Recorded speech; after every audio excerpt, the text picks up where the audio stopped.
नमस्कार दोस्तों, GS special series में एक बार फिर से आप सभी का स्वागत है। क्लाइमेट चेंज एक ऐसा टॉपिक है, एक ऐसा सब्जेक्ट है जो कहीं ना कहीं हम सबको परेशान करता है, या कहीं ना कहीं हम सबको उसके बारे में जानना चाहिए कि आखिर हमारा कंट्रीब्यूशन क्या है, हम कहाँ कहाँ पर ये सब समस्याओं से जूझते हैं। आप देख ही रहे होंगे ग्लोबल वार्मिंग का समस्या को, और अभी हाल ही में करंट अफेयर्स में एक टॉपिक आया था, आपको याद होगा, नेशनली डिटरमाइंड कंट्रीब्यूशन को जो इंडिया ने अपडेट किया है। तो उसी चीज़ को टारगेट बनाते हुए आज हम आपके लाए हैं UNFCCC के बारे में, यानी कि United nation framework convention for climate change. आखिर इसकी शुरुआत कहाँ से हुई, इसका क्या प्रोसीजर, इसमें क्या क्या फैक्ट्स हमें याद रखने हैं, हम एक बार उसको डिस्कस कर लेते हैं। तो इसकी शुरुआत दरअसल होती है बेटा 1979 में, जब first time world climate conference होती है। वर्ल्ड क्लाइमेट कॉन्फ्रेंस में यहाँ पर बातचीत होगी और देखा जाएगा कि कैसे हमको जो ये बदल रहा इन्वायरमेंट है, जो क्लाइमेट चेंज हो रहा है, इससे कैसे कोप अप कर सकते हैं, इसको हम कैसे रिड्यूस कर सकते हैं, या जो ग्लोबल वार्मिंग्स हो रही है इसको कैसे कम से कम हम इसके इफेक्ट को कम से कम कर सकते हैं, या हमारा क्या कंट्रीब्यूशन इसको देखने के लिए। 1979 में जब ये वर्ल्ड क्लाइमेट कॉन्फ्रेंस हुई, उसके बाद धीरे धीरे समय बीतता गया और वर्ल्ड फोरम ने IPCC का निर्माण किया 1988 में। 1988 में जब inter governmental panel for climate change बना और वो एक साइंटिफिक रिपोर्ट्स तैयार हुई, उसके बाद 1992 में पहली बार हमारे यहाँ पर क्या हुआ, एक बैठक बैठी और पूरे वर्ल्ड को बुलाया गया, यूनाइटेड नेशंस की तरफ से पूरे विश्व को बुलाया गया कि आइए बात करते हैं कि कैसे क्लाइमेट चेंज में हम अपना योगदान दे रहे हैं और कैसे इसको हमें रोकने की कोशिश करनी चाहिए। तो न्यूयॉर्क में 1992 में ये बैठक होती है और इस बैठक को नाम दिया गया United Nations framework convention for climate change.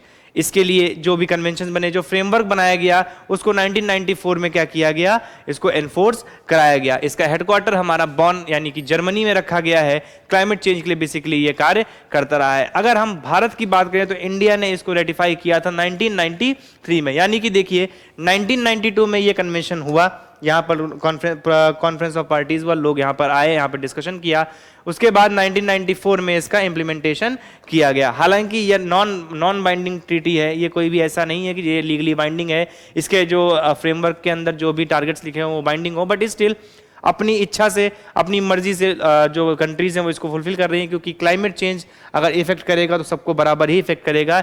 ऐसा कुछ खास स्पेशल नहीं है कि किसी एक देश को इफेक्ट करेगा या किसी एक देश को नहीं करेगा। तो बेसिकली जो ये क्लाइमेट चेंज के लिए बनाया गया, ये ग्रीन हाउस गैस एमिशंस को रोकने के लिए या उनको काउंटर करने के लिए ही बनाया गया। तो इसमें हमने आपको 2-3 फैक्ट्स बताए।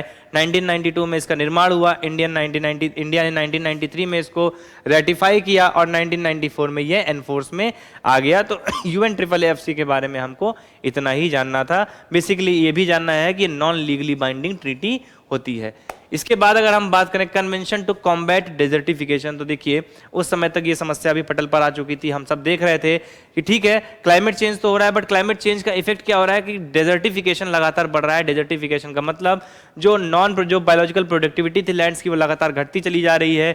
जो बड़े बड़े ग्रासलैंड्स है वो डेजर्ट्स में चेंज होते चले जा रहे हैं। तो इन सब चीज़ों को रोकने के लिए कन्वेंशन टू कॉम्बैट डेजर्टिफिकेशन को भी उसी साल लाया गया। इनको ही रियो कन्वेंशन का सिस्टर कन्वेंशन कहा जाता है।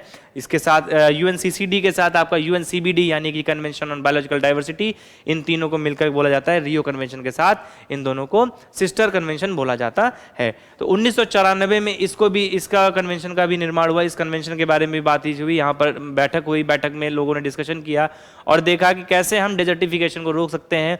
1996 में ऑफिशियली इसको क्या कर दिया गया, एनफोर्स कर दिया गया। इंडिया के केस में देखें तो इंडिया ने 1996 में इसको रेटिफाई किया था और मिनिस्ट्री ऑफ एनवायरनमेंट जो है इसकी नोडल एजेंसी बनाई गई, कि यानी कि इंडिया के अंदर जो भी प्रोग्राम्स इसके इंप्लीमेंट होंगे वो किसके अंतर्गत होंगे, तो वो हमारे एनवायरनमेंट मिनिस्ट्री के अंतर्गत इसके जो भी प्रोग्राम्स है वो इंप्लीमेंट कराए जाएंगे। बेसिकली इनका टारगेट ड्राई लैंड्स को रोकना, ठीक है, तो कैसे भी करके हमारे जो ये डेजर्ट एरिया है इसको कम करना और धीरे धीरे वो वापस से ग्रासलैंड में उनको कन्वर्ट करना इसका मकसद रहा था। तो कन्वेंशन टू कॉम्बैट डेजर्टिफिकेशन का मकसद यही रहा था। नेक्स्ट अगर हम बात करते हैं तो हमारा है कन्वेंशन ऑन बायोलॉजिकल डाइवर्सिटी, यानी कि जैव विविधता पर कन्वेंशन के बारे में। तो इसका ऑफिशियल नाम अगर हम देखें तो United Nations convention on biological diversity यानी UNCBD कहा जाता है।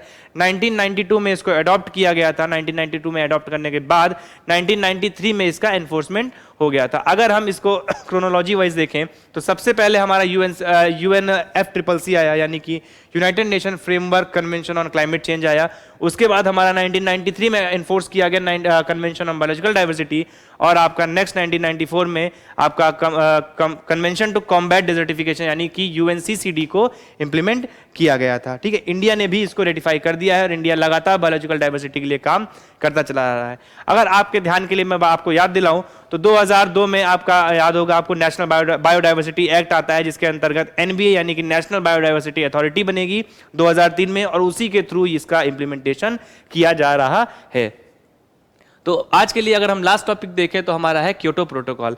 तो देखिए, जैसे मैंने आपको बताया था, जो UNFCCC था यानी कि United nation framework convention on climate change था, वो बेसिकली एक नॉन बाइंडिंग लीगल ट्रीटी थी, लेकिन वो एक फ्रेमवर्क था सॉरी वो एक फ्रेमवर्क था। अगर उस फ्रेमवर्क को हमें एक प्रॉपर रूल्स में देना था, उसको एक लीगली बाइंडिंग ट्रीटी के अंतर्गत, एक प्रोटोकॉल के अंतर्गत लाना जरूरी हो गया था।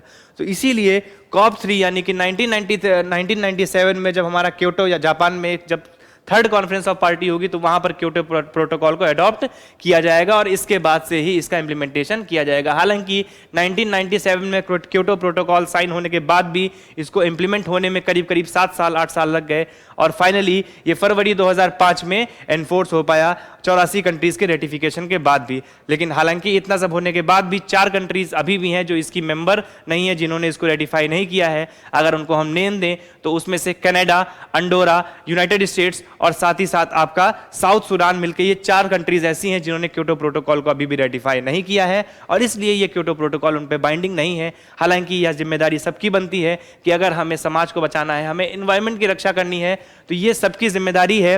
वो हो सकता है इंडिया ने एक कॉन्सेप्ट दिया था, आपको याद होगा कि differentiated common but differentiated responsibility, यानी कि ये रिस्पॉन्सिबिलिटी कॉमन है बट डिफरेंशिएटेड इसलिए है कि इंडस्ट्रियल रिवॉल्यूशन बाकी कंट्रीज में नहीं हुआ, लेकिन जिन कंट्रीज में हुआ उन्होंने अब अपना पल्ला झाड़ लिया है, और सारा का सारा जो दोष है वो आज जो डेवलपिंग कंट्रीज है उन पर मर दिया। तो ऐसे काम नहीं चलेगा।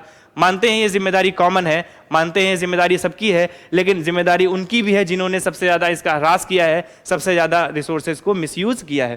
तो दोस्तों, उम्मीद करते हैं टॉपिक आपको समझ में आया होगा। वीडियो अच्छा लगे तो प्लीज़ लाइक करिएगा, शेयर करिएगा, सब्सक्राइब करिएगा। तब तक के लिए नमस्कार, thank you, have a nice day, धन्यवाद।